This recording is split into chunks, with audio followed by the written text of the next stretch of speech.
नमस्कार, मी doctor Anagha Kulkarni. Happy and healthy life at home या आपल्या चॅनलवरती हेल्थ टिप्स असतात, ब्युटी टिप्स असतात, तसंच मोटिवेशनल टॉक सुद्धा असतात. आता एक मी कमेंट वाचली की त्यामध्ये लिहिलं होतं की छान झोप येण्यासाठी काय करावं. तर छान झोप येण्यासाठी काय करावं, तर नुसतं झोप येण्यासाठी काय करावं हा प्रश्नच उरत नाही. तुमची लाईफस्टाईल पूर्ण जी आहे ती याला कारणीभूत आहे. म्हणजे असं नाही की तुम्ही आता तुम्हाला झोप येत नाहीये, मग तुम्ही उलटी अक्षर म्हटली, हे केलं ते केलं, तळपायला खोबरेल तेल लावलं, असं वगैरे जे आहे ह्या तात्पुरत्या गोष्टी तुम्ही करू शकता. पण एकतर वृद्ध झाल्यावर, म्हातारं झाल्यावरती तुमची मुळातच झोप कमी होते आणि मग त्यामुळे झोप येत नाही असं म्हणण्यापेक्षा आपल्याला आपल्या शरीराला कमी झोप पुरते हे मान्य करावं आणि मग तुम्ही काहीतरी नामस्मरण वगैरे करावं असं मला वाटतं.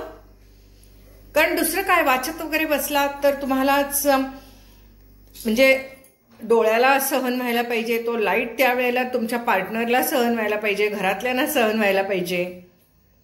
आणि रात्री अपरात्री वाचायची खूप जणांना सवय असते. मग ही लोक रात्री 2-3 अशी कधीही उठतात, ज्यांना रात्री झोप येत नाही आणि जे वाचतात ते, आणि त्यांना झोप लागतच नाही. मग पूर्णपणे त्यांची स्लीप नाही तर संपूर्ण सायकल त्यांची डिस्टर्ब होते.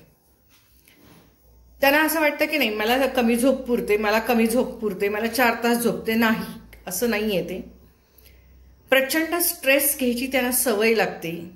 स्ट्रेस डिप्रेशन, अँझायटी अशी ही त्यांना ती सायकल त्यांची चालू होते आणि तब्येत त्यांची बिघडते. त्यामुळे रात्री झोपताना तुम्हाला काही गोष्टी ह्या लक्षात ठेवायलाच पाहिजेत. म्हणजे उदाहरणार्थ स्क्रीन टाईम. तुमचा स्क्रीन टाईम जो आहे तो तुम्ही रात्री झोपतानाचा कमीच करायला पाहिजे. कारण तुम्ही जर का ठरवलं की नाही मी रात्री झोपताना मोबाईल बघणार, तर तुम्ही तो मोबाईल बघत 2-3 तास तुमचे जातात. म्हणजे तुम्हाला वाटतं आता झोप येण्यासाठी मी मोबाईल बघणार आहे, पण तसं न होता झोप येण्यासाठी मोबाईल बघायला ते आपण सुरुवात करतो ते असं नुसतं स्क्रोलिंग करत जातो आणि त्यामुळे आपला मेंदू असा दमतो, थकतो, फ्रस्ट्रेट होतो आणि आपल्याला वाटतं एखादं छान आलं की बघूया, छान आपल्या मनासारखं असं काही येतच नाही आणि आपण नुसतं असं करत जातो. आपल्या डोळ्यावरती, मेंदूवरती ताण पडतो आणि प्रचंड कन्फ्युजन होतं. झोप तर उडूनच जाते. त्यामुळे हे जे स्क्रोलिंग आहे हे करता कामा नये. मग त्यावेळेला काय करायला पाहिजे मी तुम्हाला सांगते. म्हणजे मी काय करते मी तुम्हाला सांगते. नॉर्मल सुद्धा असा झोपेचा तसा काही मला प्रॉब्लेम नाही आहे, पण मला बरेच सारे व्हिडिओज बघायचे असतात, ऐकायचे असतात. मग मी काय करते, लाईट बंद करते, मोबाईल चालू करते, हळू आवाजामध्ये ठेवते आणि मग त्यानंतर तो व्हिडिओ 1 तास 1.5 तास जो काही मला बघायचा असेल, ऐकायचा असेल तो मी ऐकते. बघत नाही, ऐकते. तर मला हे तुम्हाला सांगायचंय की बघू नका. बघितल्याने तुमची झोप डिस्टर्ब होते. ऐकताना काय होतं, काही वेळेला ऐकत कधी झोप लागून जाते कळत पण नाही आणि तो तेवढा व्हिडिओ संपला की आपोआप ते बंद पडतं. मग ते बऱ्याच वेळेला असं होतं की ते तिथंच संपतं. मग मी विसरून पण जाते सकाळी उठल्यावरती. काही वेळेला लक्षात येतं, मग मी बघते कितपर्यंत माझ्या लक्षात आहे कालचं आणि मग त्याच्या पुढचा व्हिडिओ कदाचित मी दुसऱ्या दिवशी बघते. पण मी ऐकते, मी बघत नाही रात्री. सगळ्यात पहिली गोष्ट, तुम्ही मोबाईल बघू नका, ऐका. मग तुम्ही गाणी ऐका, भजनं ऐका, छान तुम्हाला हवी असतील ती लेक्चर्स ऐका, मोटिवेशनल टॉक्स ऐका. आणि ते जे काही ऐकत असता तेव्हा असा मेंदू त्याच्यात घालू नका, समजून घेण्यासाठी म्हणून. जसं कानावर पडत असतंय तसं पडत राहू द्या, तुम्हाला झोप लागून जाते, शांत झोप लागते. बऱ्याच जणांना खूप काहीतरी असं क्रिमिनल ऐकायची सवय असते किंवा डोक्याला त्रास होईल असे व्हिडिओज खूप जण ऐकतात. मग त्यामुळे जे तुम्ही ऐकता तेच तुमच्या मेंदूमध्ये रात्रभर ते सुरू राहतं चक्र आणि तुम्हाला शांत झोप लागत नाही. त्यामुळे काय ऐकायचं, तुम्हाला एखादी रेसिपी ऐकायची असेल तर रेसिपी ऐका, ती प्लेलिस्ट चालू करून ठेवा. सुरुवातीला ढोकळा लागेल, नंतर इडली लागेल, आप्पे लागतील, एका पाठोपाठ एक व्हिडिओ लागत राहतील. तुम्ही ते ऐकायचं डोक्यात ठेवा, बघायचं नको. कारण मी आता याच्यावरती जास्त का बोलतीये, कारण आपला मोबाईल हाच आपली झोप खातोय आणि मोबाईलच आपल्यासोबत रात्री असतो. त्यामुळे रात्री झोपताना 1% 2% सुद्धा लोक अशी नसतील की जे मोबाईल बघत बघत झोपलीत, नसतीलच. म्हणजे मोबाईल त्यांच्या हातात असतो.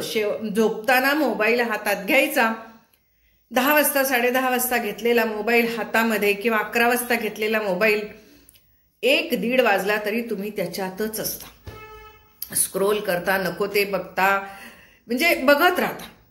काही वेळेला आवडीचं येतं, काही वेळेला नावडीचं येतं. नावडीचं आलं तर पुढे ढकलतो, पण नुसतं स्क्रोल करत राहतो. मेंदूला त्रास देत राहतो आपण. मेंदू त्रासतो, थकतो, दमतो, गोंधळ उडतो, कन्फ्युजन होतं, मेंदू अशांत होतो. त्यामुळे मला कोणीतरी विचारलं की मॅडम झोप येण्यासाठी काय करायचं, तर मी इतर सगळे जे काही रात्री शांत झोप लागण्यासाठी काय करावे ह्यावरती आपले अनेक व्हिडिओ आहेत. तर आज मी मुद्दाम हा विषय घेतला की मी तुम्हाला किती सांगितलं की मोबाईल बघू नका, मोबाईल हातात घेऊ नका, तरी तुम्ही ते घेणारच. व्हॉट्सअप जर का तुम्ही बघत गेला तर हा मेसेज, तो मेसेज, तो मेसेज, तो मेसेज करत करत करत राहणार.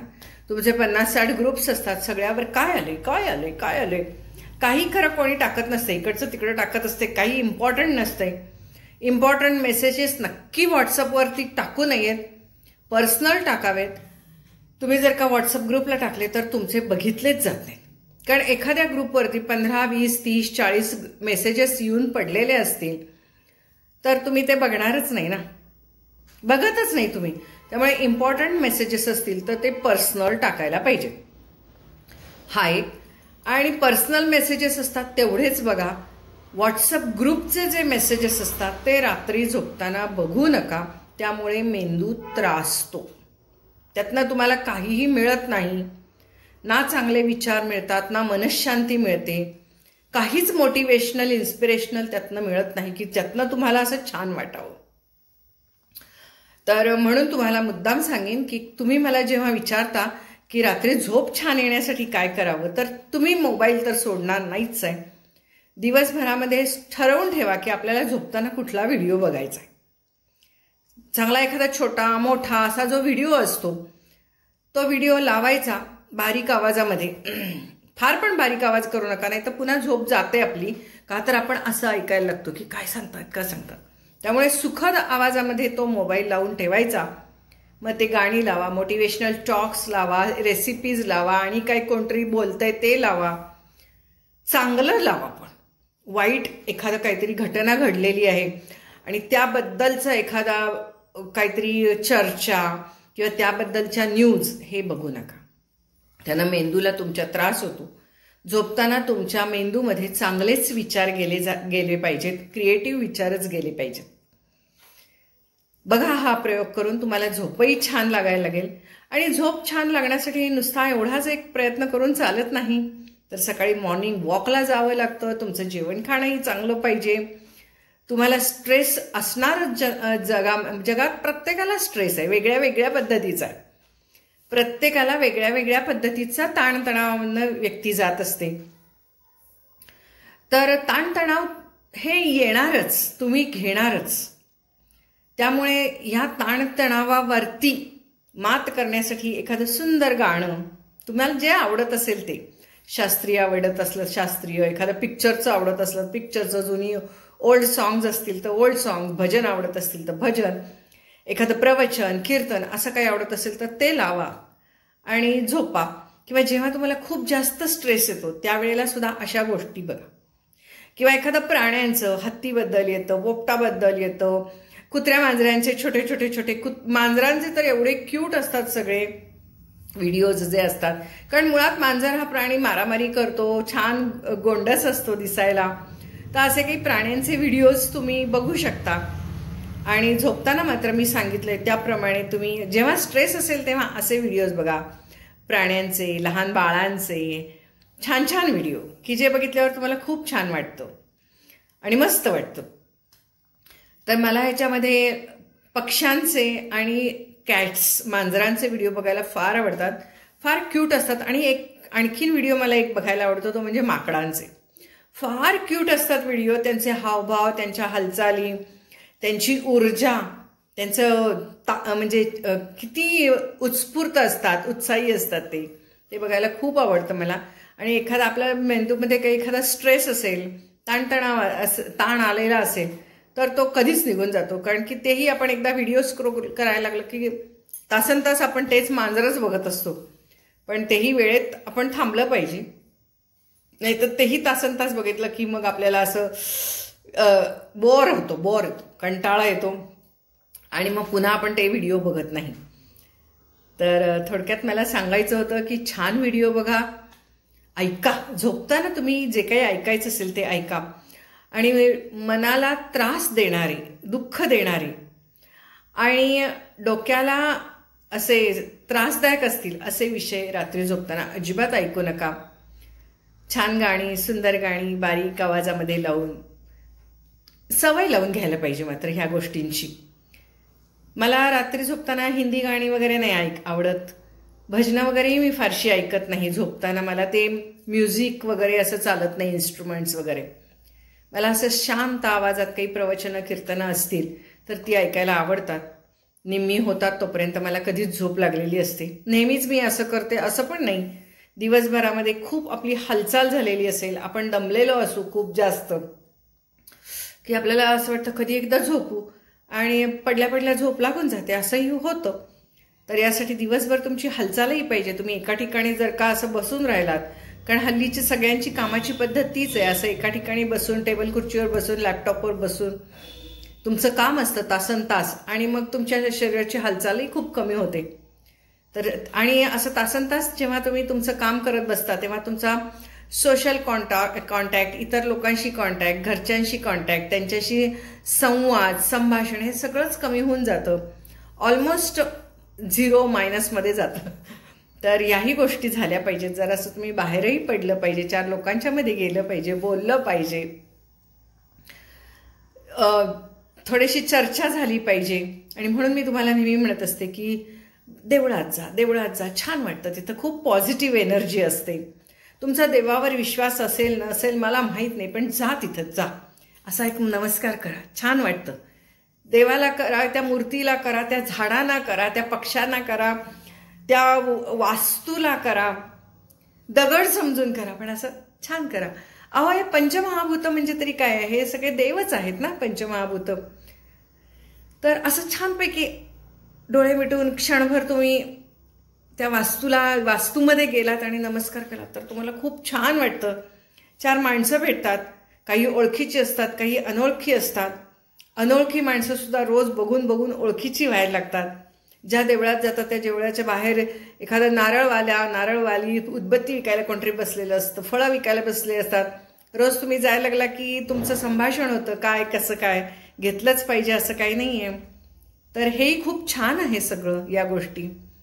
तर तुमचं सोशल कॉन्टॅक्ट म्हणजे काय असं काही मी म्हणणार नाही की काहीतरी समाजसेवाच करा. असं जरासं तुम्ही बाहेर गेलं पाहिजे. सगळी ही चित्र, जी विविध चित्र आहेत ती तुमच्या मेंदूवर रेखाटली गेली पाहिजेत. आणि म्हणून मी इतर ठिकाणी तुम्हाला जाण्यापेक्षा मी म्हणते देवळात जा, खूप पॉझिटिव्ह एनर्जी मिळते तिथे. तर आणि हे काही छोटे जे तुम्ही तुमचं खाणं पिणं, नॉर्मल खाणं पिणं घ्या, खूप तेलकट, खूप तिखट, ज्याच्यामुळे तुमच्या पोटामध्ये डिस्कम्फर्ट होईल, जळजळ होईल, असं जर का काही खाल्लं तर तुम्हाला त्रास होतो. तर त्यामुळे नॉर्मल आहार घ्या. एखाद्या दिवशी होणार की तसाही होणार, मग त्यावेळेला थोडंसं लिंबू सरबत घ्यायचं आणि मग तुम्हाला बरं वाटेल. कधी ताक पिया, बरं वाटेल. कधी आमसूल सरबत घ्या, बरं वाटेल. आणि आम्हाला तर रोज रात्री कंपल्सरी दहीभात खायची सवय आहे. दहीभात खाल्ला की आम्हाला झोप छान लागते. मग तुम्ही म्हणाल रात्री दहीभात कसा काय खायचा, तर आम्ही खातो, आम्हाला लहानपणापासूनच सवय आहे. त्यामुळे आमची वयाची 63 वर्ष जी आहेत ती संपूर्ण रात्री दहीभात खाल्ल्याशिवाय गेलेलीच नाही आहेत कधी. त्यामुळे आम्ही रात्री दहीभात खातो. मग रात्री दही खावे की न खावे या चर्चेत पडण्यापेक्षा तुम्हाला काय करायचं ते तुम्ही करा. पण मी काय करते ते मी तुम्हाला सांगितलं. मन शांत होतं, शरीर शांत होतं, पोटही शांत होतं, झोप खूप छान लागते.